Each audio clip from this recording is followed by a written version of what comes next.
morning, a fresh and great day for all of us, to our Miriam Pembao. very supportive professors from JCB, to our friends, classmates, co-candidates, Good morning. pleasant to meet you. Well, I believe that you're here to support us, the Masa Party,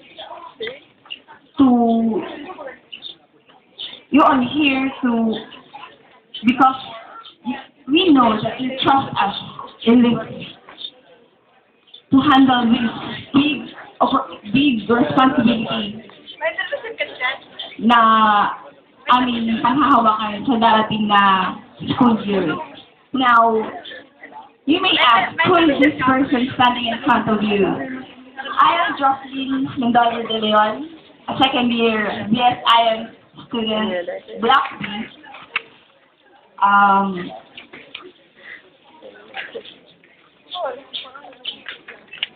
And you may ask, bakit ako nandito sa inyong harapan?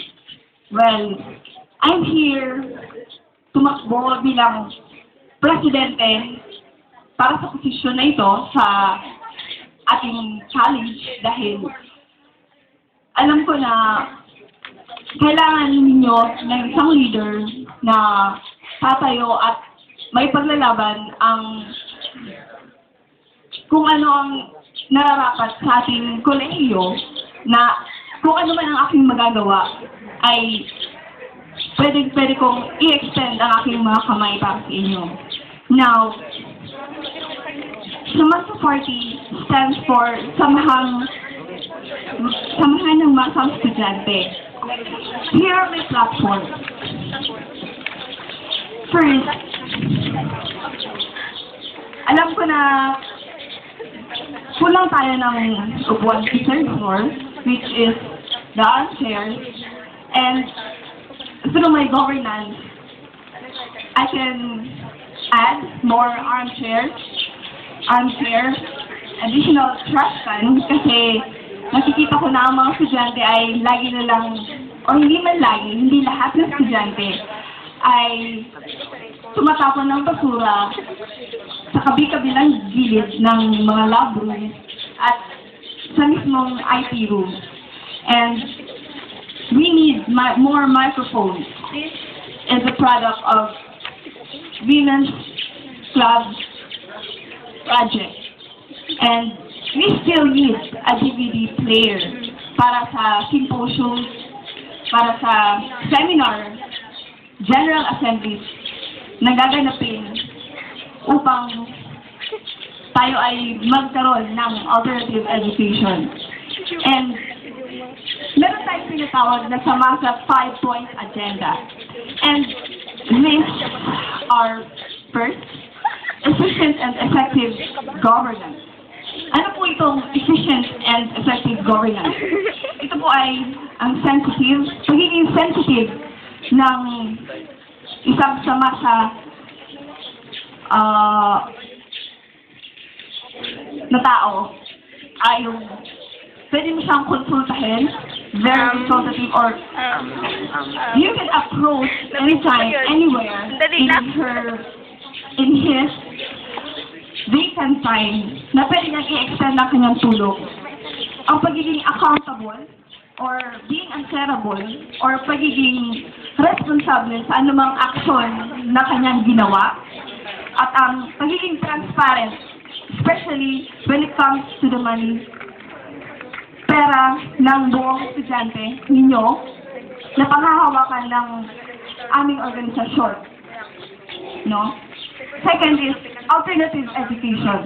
Ito po yung natututo tayo, pumapasok tayo sa loob ng klase, binibigyan tayo ng lectures ng ating mga instructors.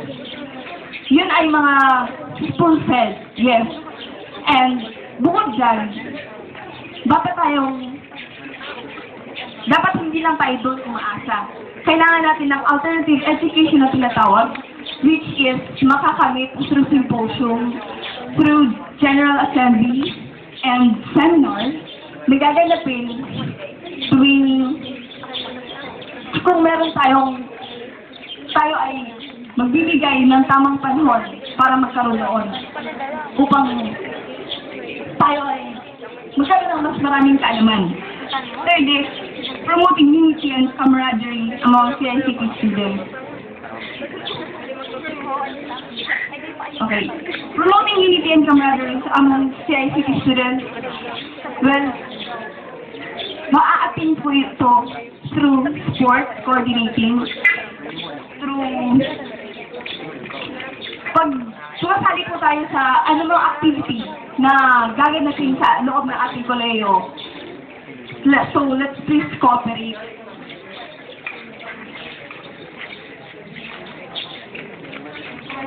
Okay.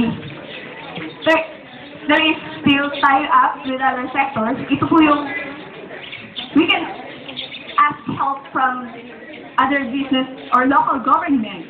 Or we are open para sa paghingi ng tulong sa other sectors ng ating gobyerno if there are other concerns na dapat tayong magkaroon or dapat gawa ng aksyon na hindi makakaya ng mga estudyante. And the improvement of school facilities, yes. Hindi naman natin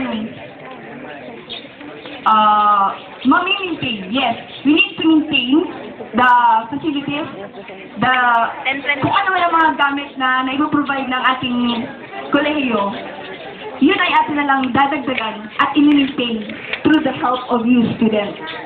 So, again, I'm here to ask for your full support for the Samasa Party under the governance of FSG President Vic Samonte, Vice President Alfredo Bagajong, me, your SBO President Jocelyn De Leon, Vice President Sheena Christian Saka, my senators and my legislators. So, please vote wise and not white. That's all. Thank you.